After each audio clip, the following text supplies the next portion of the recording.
capitolo 23.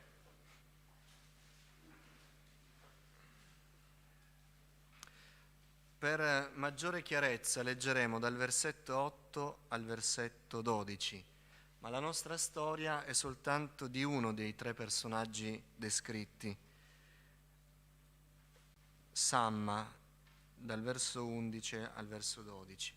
Però leggiamo 2 Samuele, capitolo 23, dal verso 8. Questi sono i nomi dei valorosi guerrieri che furono al servizio di Davide. Joseb Basebet, il Tachemonita, capo dei principali ufficiali. Egli era Adino Leznita, che in un solo scontro sconfisse 800 uomini. Dopo di lui veniva Eleazar, figlio di Dodo, figlio di Acoi, uno dei tre valorosi guerrieri che erano con Davide, quando sfidarono i Filistei riuniti per combattere mentre gli israeliti si ritiravano sulle alture. Egli si alzò, colpì i Filistei finché la sua mano sfinita rimase attaccata alla spada. Il Signore concesse in quel giorno una grande vittoria e il popolo tornò a seguire Eleazar soltanto per spogliare gli uccisi. Dopo di lui, e questo è il nostro testo, veniva Samma, figlio di Agè, l'Ararita. I Filistei si erano radunati in massa. In quel luogo c'era un campo pieno di lenticchie e mentre il popolo fuggiva davanti ai Filistei, Samma si piantò in mezzo al campo, lo difese e sconfisse i Filistei. Il Signore concesse una grande vittoria. Il Signore parla al nostro cuore di grandi vittorie questa mattina e mostraci, Signore, il nostro campione, Cristo Gesù, sul quale vogliamo fissare i nostri occhi, Signore, perché noi non vinciamo da soli, ma a noi viene attribuita la sua vittoria quando ci nascondiamo dietro di Lui. E se qualcuno, Signore, è qui questa mattina scoraggiato, dipinge a vivo questo grande campione, questo meraviglioso Salvatore, perché possa uscire da questo luogo rinvigorito e consolato. Aiutami, Signore, a parlare da parte Tua. Non sono degno, perdona i miei peccati, riempimi di Spirito Santo. Mi accosto a questo testo con timore, Signore, perché questa è la Tua parola e non è la parola di un uomo. Signore, ascolta questa preghiera, te lo chiedo nel nome di Gesù, benedetto in eterno. Amen. Accomodatevi. Per i nostri giovani, l'hashtag di questa mattina è campione vittorioso. Dobbiamo considerare che in questo periodo la nostra Italia sportiva ci sta dando delle belle soddisfazioni. Quindi campione vittorioso finalmente ce lo possiamo attribuire per noi, per l'atletica, per altre discipline delle Olimpiadi, per il calcio, poi non ne parliamo. Insomma, quando parliamo di campioni vittoriosi in questo periodo noi italiani ci sentiamo. Ho pensato al fratello Sablone quando c'era stata Italia-Belgio e mi chiedevo chi tifavi. Spero che tu abbia tifato per la squadra più forte, per la nostra. Lui dice così e uno dice ma la nostra chi intende? Non lo dice, così rimane nel dubbio. Ma noi parliamo di un campione vittorioso che non ha niente a che fare con queste effimere vittorie. Questo testo è un testo bello per i giovani, rileggetelo, è un testo parallelo al libro di Cronache dove viene ripresentato questo elenco dei valorosi condottieri di Davide. Davide era un re forte, ma Davide era un uomo, un re che passa alla storia è perché è capace di organizzare un grande esercito, ha persone valorose al suo fianco e quindi le vittorie di Davide in realtà non era Davide da solo che vinceva, ma erano i suoi eroi. E se voi leggete questi nomi, queste imprese, davvero vi rendete conto È la grandezza dell'esercito di Davide che ha permesso a Davide di essere grande e di ottenere la gloria. C'è in questi testi la vittoria su altri 4 giganti della stirpe di Golia, e questo ci ricorda il collegamento con quelle 5 pietre che all'inizio quel giovane pastorello aveva preso e ne aveva usata una per vincere Goliat. Ve lo ricordate l'episodio? E le altre 4, c'erano altri 4 giganti che arriveranno dopo e furono sconfitti in maniera gloriosa dai campioni di Davide.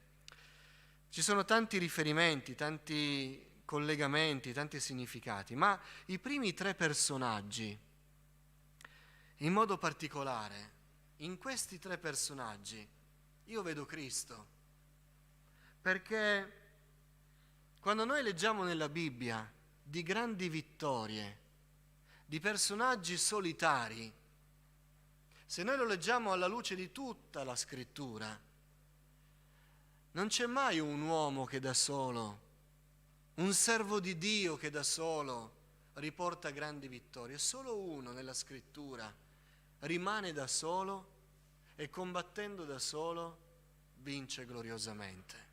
Se voi leggete gli altri campioni vanno fuori in 3, vanno fuori in gruppo, ma questi primi 3 personaggi mi parlano di Cristo in modo particolare. Il primo, mi avventuro di nuovo nella lettura del nome, Joseb Basebet. In un solo scontro sconfisse 800 o cronache dice 300. Qualcuno dice che c'è un errore di copiatura perché nell'ebraico i 2 numeri sono molto simili. Ma non è stato il Signore forse a sgominare tutti i nostri avversari, le grandi schiere dei nostri avversari da solo? Da solo. Poi c'è Eleazar, figlio di Dodo. Chissà questo figlio quante volte ha preso in giro il padre che si chiamava Dodo.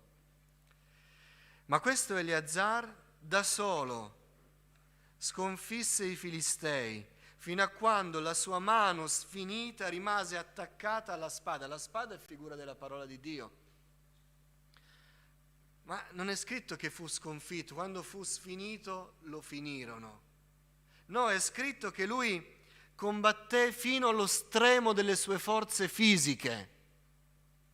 Io ricordo che Gesù dovette lasciare la croce che fu portata da un altro perché era allo stremo delle forze fisiche, ma la mano gli rimase attaccata alla spada, che è figura della parola di Dio, con la quale Gesù nel deserto vinse le tentazioni dell'avversario. Quella spada della parola ci riporta alla vittoria ed è scritto che vinse, era sfinito, ma rimase attaccato alla spada e vinse. E cosa fece il popolo? Il popolo tornò a seguire Eleazar soltanto per spogliare gli uccisi. Il popolo non combatté, ma si prese il bottino della grande vittoria di Eleazar. Mi parla di Cristo. Ma arriviamo al nostro campione, Samma, figlio di Agè. I Filistei si erano radunati in massa. In quel luogo c'era un campo pieno di lenticchie. E mentre il popolo fuggiva davanti ai Filistei, Samma si piantò in mezzo al campo, lo difese e sconfisse i Filistei. Il Signore concesse una grande vittoria. Questa mattina il Signore sta per concedere una grande vittoria per qualcuno che contemplerà il nostro glorioso Samma celeste. Ma questa storia parte con un popolo in fuga, con il popolo di Israele che fugge davanti ai Filistei. E la scena che io mi immagino è questa. I campi di lenticchie non li ho mai visti, sono andato a vedermi un po' di fotografie. Sono pianticelle piccole, simili al riso. Quindi c'è un campo non di alberi, non di arbusti, non di cespugli e rovi difficili, ma c'è un campo tipo un prato con erba molto alta, quindi un campo facilmente attraversabile correndo. E immagino questa scena, questo esercito dei Filistei che corre da dietro, è tutta radura, è tutto pianeggiante, si vede tutto a distanza e il popolo di Israele vede questo questo popolo, questo esercito dei Filistei, e da lontano si gira, inizia a scappare, spaventato. Non se lo aspettavano, forse erano nel campo di lenticchie per raccogliere il frutto di questa pianta, questi legumi. Ma vedono da lontano i Filistei e si spaventano e iniziano a correre, a indietreggiare, a venire meno, correre nella gran confusione di questo campo. Spaventati, scappano. Il popolo, dice il verso 11, fuggiva davanti ai Filistei. Fuggiva. La parola fuggire è una parola terribilmente triste. Dio non vuole che il suo popolo fugga. Eppure noi dobbiamo confessare che spiritualmente tante volte siamo fuggiti, tante volte ci siamo spaventati, tante volte siamo scappati via.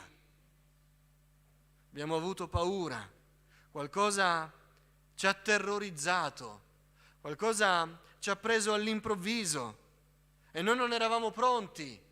Ecco allora i richiami a essere pronti, a non pensare che debbano venire dei momenti eclatanti per renderci forti nel cuore e nel Signore, ma in ogni momento dobbiamo essere forti, perché il nostro avversario fa proprio come facevano i Filistei, venivano di sorpresa.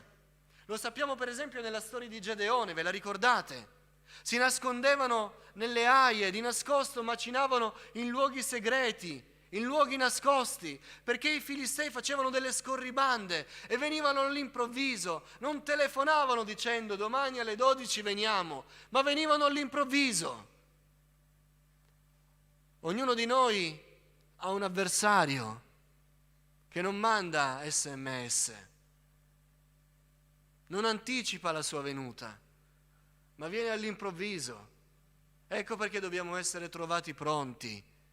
Ecco perché non dobbiamo mai confidare sulle nostre forze, ma dobbiamo aggrapparci al Signore, ogni momento trovare le risorse per il giorno di oggi. Ma veniamo alla storia. Questo popolo scappa perché viene sorpreso.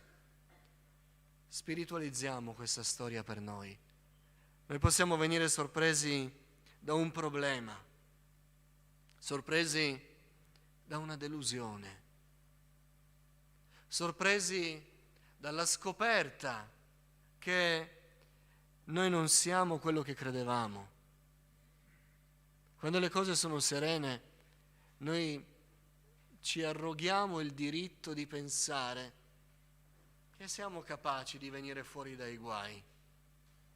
Ma poi arriva all'improvviso un attacco filisteo. All'improvviso viene il problema che non ci aspettavamo. All'improvviso cambiano le cose davanti a noi e noi scopriamo che non siamo quello che credevamo di essere e siamo terribilmente fragili. E questo ci spaventa. E allora così, d'impulso, la prima cosa che ci sentiamo di fare è di piantare tutto e scappare via, correre indietro, venire meno. Le nostre certezze non sono più certezze, l'unica cosa è scappare, tremare, avere paura, piangere, non sapere più a chi aggrapparci. Questo è quello che stava facendo il popolo di Israele, quel fuggire che abbiamo letto, dice questo, non sapevano più che fare. Mi riempie di tristezza tante volte sentire al telefono, visitare qualcuno che forse per una malattia, forse per una afflizione personale, forse per una delusione, mi dice non sento più il fervore di prima, sono cambiate delle cose, non mi sento più di fare le cose di prima. Si potrebbe descrivere davvero come quel popolo che, sorpreso, fugge via. Ora questa mattina non sono qui a dire non dobbiamo fare così. Non sono qui a dire questo. Sono qui a confessare la mia debolezza, il mio peccato, la mia sconfitta. Sono qui a dire davanti a voi, e se volete potete condividerlo per voi stessi con me, che io tante volte sono scappato, che tante volte, pur illudendomi, ho dovuto riconoscere che gli avversari nella mia vita sono più forti di me. Ma questa mattina c'è Samma per noi. Questa mattina tutti quelli che sono stati sorpresi dalla prova, dall'afflizione, che sono delusi, sono abbattuti, sono scoraggiati, sono spaventati, sono senza forze, stanno lasciando quello a cui avevano messo mano, tutti costoro questa mattina devono ricevere il glorioso, meraviglioso annuncio che Cristo viene in nostro soccorso. Mentre la direzione di tutto il popolo di Israele era dall'altra parte, tutti fuggivano dall'altra parte rispetto alla venuta dei Filistei, viene un personaggio solo, un uomo solo, ha una direzione completamente opposta.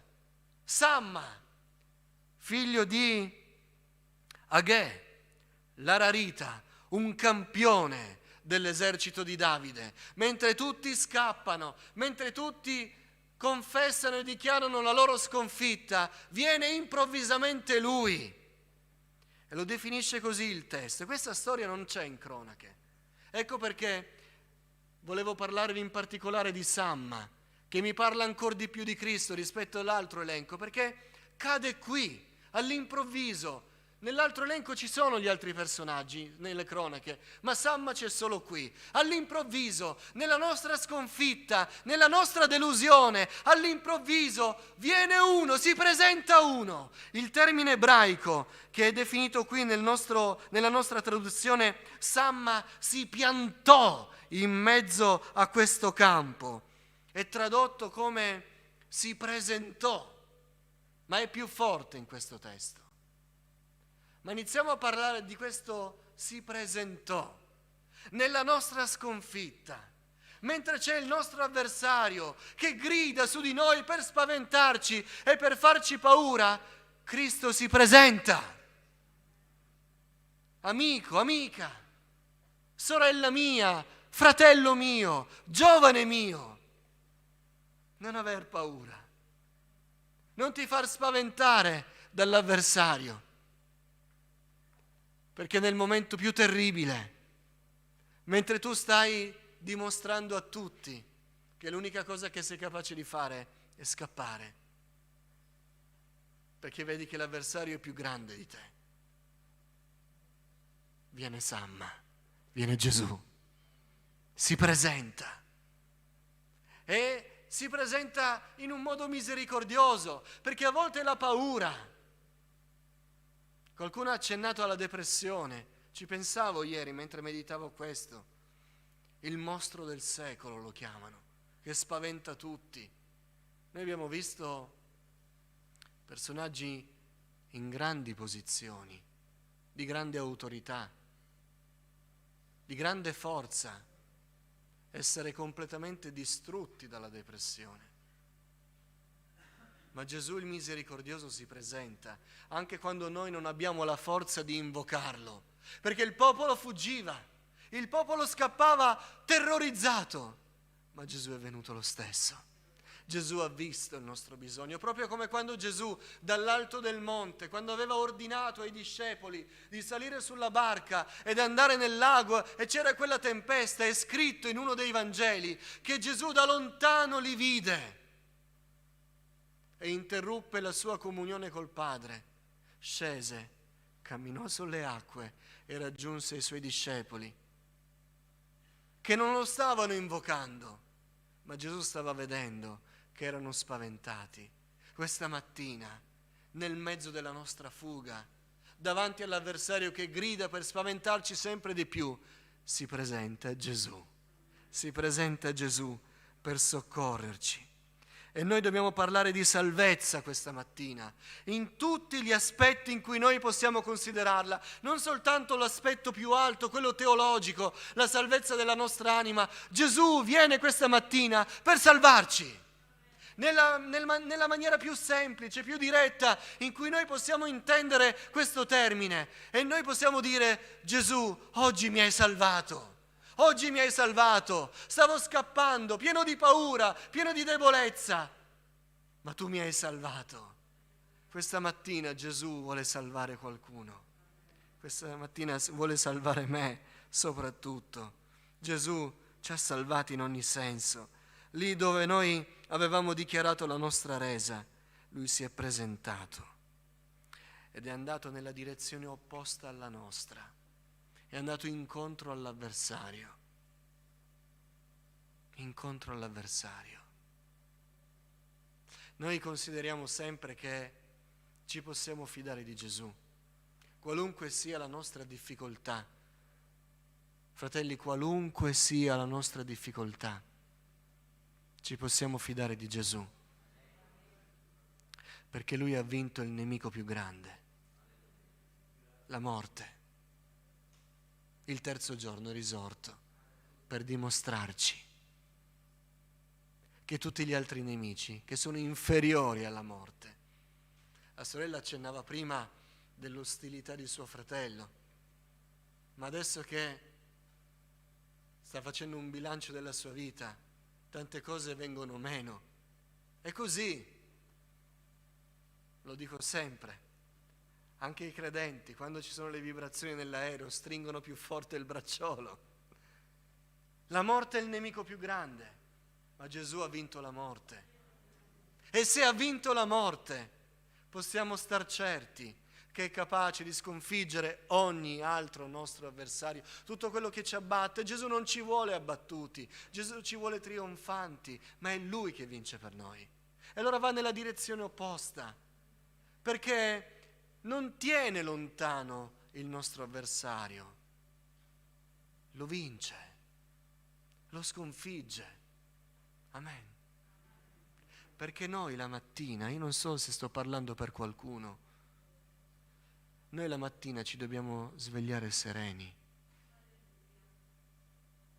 perché noi di notte dobbiamo dormire.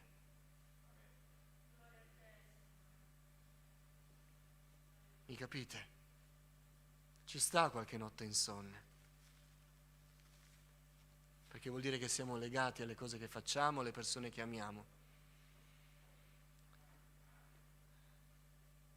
Ma generalmente la notte dobbiamo dormire e si dorme solo quando il cuore è in pace.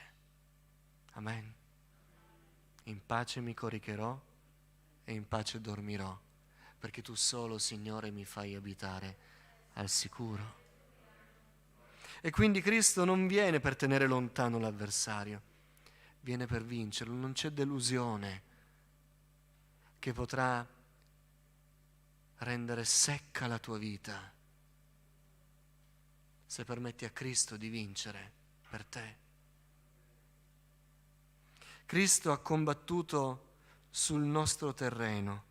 È scritto: egli ha piantato in mezzo al campo i suoi piedi. Non era lì pronto a scappare via, ma ha piantato, ha calcato bene quel terreno, come quasi dovesse prendere una posizione ed essere ben saldo contro l'attacco che andava contro di lui. Ha piantato i piedi in quel campo. È venuto in mezzo a noi, nel nostro campo, nelle nostre condizioni terrene. Egli si è fatto uomo per noi, ha piantato bene dentro la nostra vita, la nostra condizione di sofferenza, di lavoro, di fatica, e lì ha piantato i suoi piedi, è venuto tra di noi, perché condivide la nostra condizione. Dice lo scrittore agli Ebrei, passo che citiamo e amiamo citare all'infinito, perché consola il nostro cuore: infatti non abbiamo un sommo sacerdote che non possa simpatizzare con noi nelle nostre debolezze, poiché egli è stato tentato come noi in ogni cosa, senza commettere peccato. Accostiamoci dunque con piena fiducia al trono di grazia per ottenere misericordia, trovare grazia e essere soccorsi al momento opportuno. Gloria a Dio! Gesù è venuto tra noi, Egli si è fatto uomo, Egli simpatizza con noi, Egli ha piantato i suoi piedi nel campo della nostra vita e lì ha combattuto per noi. Non dal cielo, ma nel campo della nostra vita ha combattuto per noi. Al Golgota, Egli ha sporcato i suoi piedi, impolverandoli nella nostra condizione umana. Egli ha pagato il prezzo della nostra limitazione, si è stancato, ha avuto fame, è stato contato tra i criminali, è stato umiliato, non è stato considerato con nessuno. Sì, il nostro Sam ha piantato i piedi nel nostro campo e ha combattuto lì per noi. Alleluia! Ha combattuto lì per noi. Andiamo con piena fiducia al Signore. Egli sa dov'è che stiamo scappando. Egli sa qual è il terreno nel quale siamo stati sorpresi in tutti i nostri limiti. Lui lo sa ed è lì che ha combattuto e ha vinto. Amen. Ha vinto. È rimasto fermo ed è scritto, è chiaro nella parola. È rimasto fermo da solo. Da solo. Al Getsemani tutti hanno abbandonato il Signore. Noi abbiamo rinnegato il Signore più volte e Lui è rimasto solo nel campo della nostra condizione. Da solo. Ma da solo ha vinto. Ha vinto. E se qualcuno questa mattina, mentre è in fuga, ha il coraggio di girare la testa e vedere che cosa ha fatto il nostro glorioso campione, vedrà che l'avversario non c'è più, è stato vinto. Noi non dobbiamo avere più paura. Amen. Alleluia. Ed è scritto che il Signore concesse una grande vittoria. Cristo ha vinto per noi. Noi possiamo supplicare presso Cristo per i nostri pesi, perché Egli non ci farà perdere il nostro campo, non ci farà perdere le cose che il Signore ci ha concesso, Egli ci darà la vittoria. Ci puoi credere, fratello? Ci puoi credere, sorella? È Cristo che ci fa vincere. Ogni tanto qualcuno dice: ho provato a fare la volontà di Dio e sono venuto meno. È Cristo che ci fa vincere.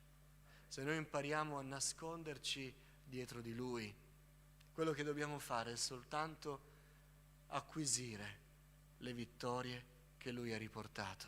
Amen. Andiamo con piena fiducia a Lui. Io prego con tutto il cuore che questa mattina qualcuno che è scoraggiato, qualcuno che è spaventato, qualcuno che è abbattuto, qualcuno che si sente impoverito perché deve lasciare tutto pur non avendo voluto, contempli Cristo Gesù. Contempli la gloriosa vittoria di Cristo Gesù. Allora vedrà la vittoria